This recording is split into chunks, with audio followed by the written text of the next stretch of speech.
Halo guys, balik lagi dengan Efek Anime. Chapter terbaru mengungkapkan fakta yang sangat mengejutkan. Bagaimana tidak, Vegapunk yang memiliki kecerdasan di luar nalar ternyata adalah pengguna buah iblis. Fakta ini terkonfirmasi pada chapter 1066.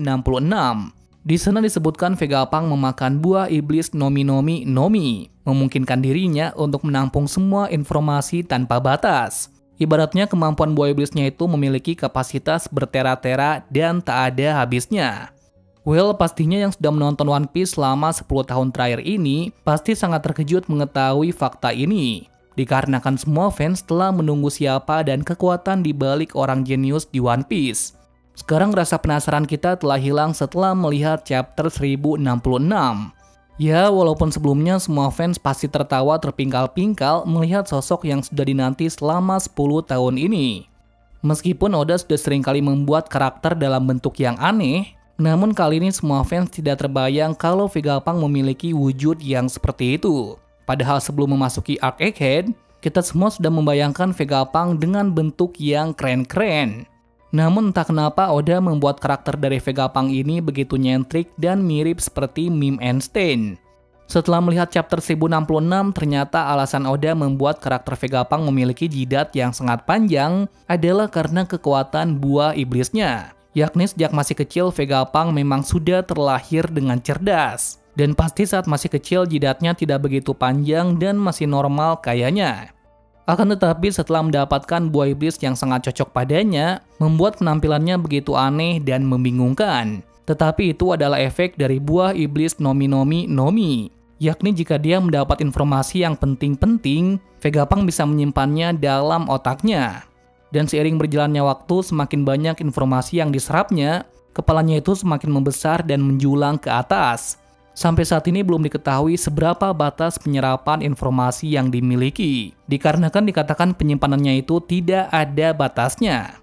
Oleh sebabnya, Vegapunk bisa menyerap ilmu penting dari peninggalan sejarah yang ditemukan oleh Clover dan lainnya, yang mana Vegapunk bisa menampung pengetahuan itu dengan beberapa waktu saja.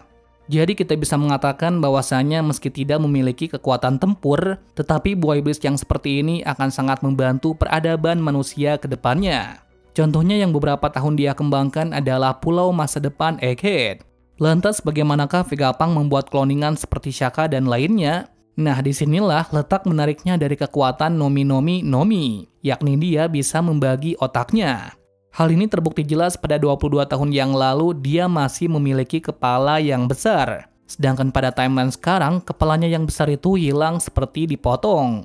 Jadi kemungkinan besarnya dia bisa membagi otak-otaknya itu. Dan salah satu pembagian itu dia berikan kepada 6 kloningannya tersebut.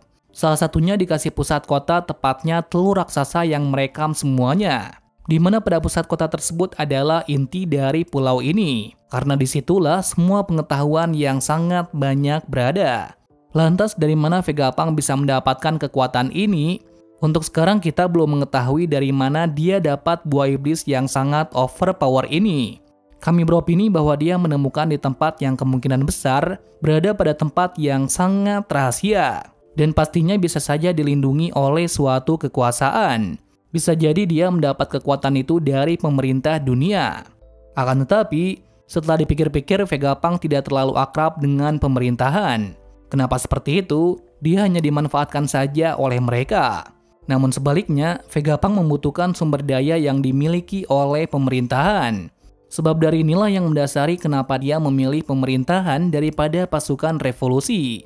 Bila kita melihat pembicaraan Dragon dan Vegapunk, kita bisa mengetahui bahwasannya Vegapunk mendapatkan buah iblisnya tersebut sebelum bergabung dengan pemerintahan. Ini terbukti dari Dragon langsung menyadari bahwa kepala itu adalah dirinya. Dalam percakapan itu kita bisa menyimpulkan bahwa sejak dari lama Vegapunk memakan buah iblis ini. Tepatnya sebelum bergabung dengan pemerintahan dunia. Atau bisa dikatakan saat dia masih menjadi pengelana atau menjadi bagian dari bajak laut. Nah, kenapa kami berpikiran bahwa Vegapunk adalah kelompok bajak laut? Hal ini didasari dari Clover dan Nico Olivia. Kita bahas dulu dari Olivia. Dimana jika kalian masih ingat bahwasanya ibu dari Robin ini pernah beberapa kali keliling dunia dengan kapal. Namun di saat itu kita belum dikasih tahu dia berada di kapal siapa. Saat munculnya chapter 1065, kami baru menyadari bahwasannya dia ternyata menaiki kapal bajak laut dari bajak laut Ohara. Yap, tepat sekali, bajak laut Ohara adalah satu-satunya bajak laut Clover. Fakta ini bisa kita lihat dari Vegapunk yang menjelaskan awal pertemuannya dengan Clover di masa dulu. Diketahui Clover adalah salah satu bajak laut yang sangat gila. Dia atau Clover pernah ditangkap oleh pemerintah dunia sebanyak 10 kali. Yang artinya, pada masa itu Clover adalah bajak laut yang sangat terkenal. Ditambah lagi seluruh kelompoknya adalah seorang arkeolog. Yang mana karena hal itu membuat Dragon dan Vegapunk tertarik kepadanya. Nah, jika Clover adalah seorang bajak laut, maka kemungkinan besar seorang jenius di dunia harusnya memiliki anggota bajak lautnya sendiri. Atau jika bukan bajak laut, maka dia atau Vegapunk pasti memiliki organisasi sendiri. Lantas, apakah benar Vegapunk memiliki bajak laut sendiri? Begini penjelasannya. Bila kalian masih mengingat cover Enel di bulan, kalian pasti mengetahui ada suatu peradaban yang sangat modern di sana. Di mana banyak sekali prajurit yang memiliki wajah dan bentuk tubuh yang sama dengan perbedaan sedikit. Entah siapa prajurit-prajurit ini, satu hal yang pasti, mereka bisa dibangkitkan dengan kekuatan petir. Dan jika berbicara soal petir, maka ini ada hubungannya dengan suku Ming yang ada di bumi atau Blue Sea. Namun kita tidak akan membahas tentang prajurit ini. Melainkan yang kami bahas adalah kehadiran ras lain yang memiliki tubuh yang sangat aneh dan mirip seperti suku Ming. Perbedaannya dengan suku Ming, mereka memiliki suatu kostum yang aneh dengan teknologi yang canggih. Canggihnya lagi, mereka memiliki kapal bajak laut di bulan. Entah siapa mereka sebenarnya, yang pasti kedatangannya ke sini untuk mengalahkan prajurit kerdil di bulan. Tujuan dari mereka adalah mengorek informasi yang ada di dalam reruntuhan bulan, di mana di situ ada gambaran artefak yang sangat kuno dan aneh.